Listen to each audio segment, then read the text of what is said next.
আজকে আমার আলোচনার বিষয় এই গরমে সহবাস করার উপযুক্ত সময়। দেশের এবং প্রবাসের ভাই বোনদের প্রতি সালাম। আসসালামু আলাইকুম। আমি প্রভাষক ডাক্তার রিক্তা পারভিন, হোমিওপ্যাথি এবং আয়ুর্বেদিক চিকিৎসক।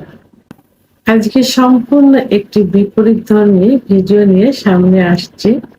আমরা পূর্বে কিন্তু বলেছি যে রোজায় সহবাস করার উপযুক্ত সময় কখন, শীতে সহবাস করার উপযুক্ত সময় কখন। আর আজকে আমাদের ভিডিওর আলোচনার বিষয় এই গরমে সহবাস করার উপযুক্ত সময় কখন। বাংলাদেশের বর্তমান যে তাপমাত্রা, কখনো দেখা যায় 38, 40, 42। এই গরমে কিন্তু সবাই অত্যন্ত কষ্টে আছে। হিট স্ট্রোক দেখা যাচ্ছে, অসুস্থ হয়ে যাচ্ছে।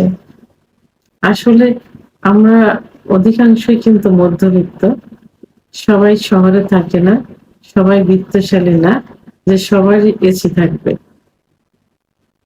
তো সবকিছু মিলিয়েই গ্রামের লোকেরা খুবই কষ্টে কিন্তু জীবন যাপন করে।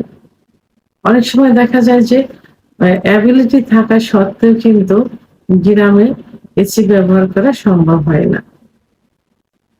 শহরেও কিন্তু সবার কিন্তু এসি নেই, কারণ মধ্যবিত্ত নিম্নবিত্ত বাংলাদেশে এর সংখ্যাই কিন্তু বেশি। তো জৈবিক চাহিদা এমনই একটি চাহিদা যে এটা সব স্বামী স্ত্রীর মাঝেই কিন্তু বিরাজমান থাকে। তো এখন এই গরমে সারাদিন কাজ শেষে সন্ধ্যার পরে কিন্তু তাদের সেই ইচ্ছাটা থাকে না, কিন্তু তারপরে মনে আশা থেকে যায়। তো সবকিছু মিলিয়ে সাধারণত সারাদিন যখন তাপমাত্রা থাকে, কারণ যে পরিমাণ রৌদ্র, এই রৌদ্রে কিন্তু তাপমাত্রা বিকাল হওয়ার পরেও কিন্তু কমতে চায় না।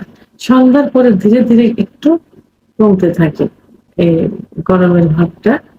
বিশেষ করে রাত একটু যখন গভীর হয় তখন একটু ঠান্ডার ভাব থাকে। আর ঠিক এই ভোর রাত্রেই কিন্তু পুরুষের সেক্স হরমোন টেস্টোস্টেরন হরমোন কিন্তু বৃদ্ধি পায়।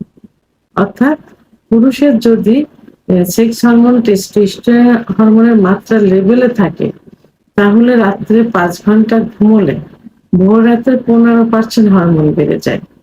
এটা সাধারণত রাত 12টার পর 3টা থেকে ভোর 7টা, 8টা, 9টা পর্যন্ত।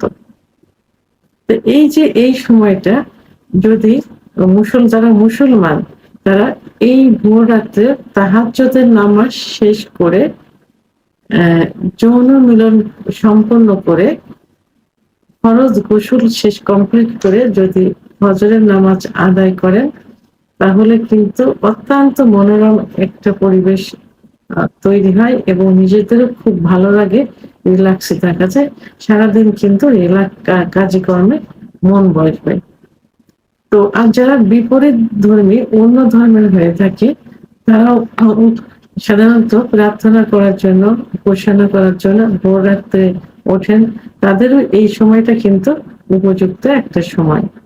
তাই এই গরমে ভোর রাত্রে, বিশেষ করে শেষ রাত্রে সহবাসের উপযুক্ত সময় বলে মনে করা হয়। তো ভিডিওটি সম্পর্কে যদি কোনো মতামত থেকে থাকে, অবশ্যই কমেন্টের মাধ্যমে জানাবেন। আর ভিডিওটি ভালো লাগলে লাইক, কমেন্ট, সাবস্ক্রাইব করে আমার সঙ্গে থাকুন। আল্লাহ হাফেজ।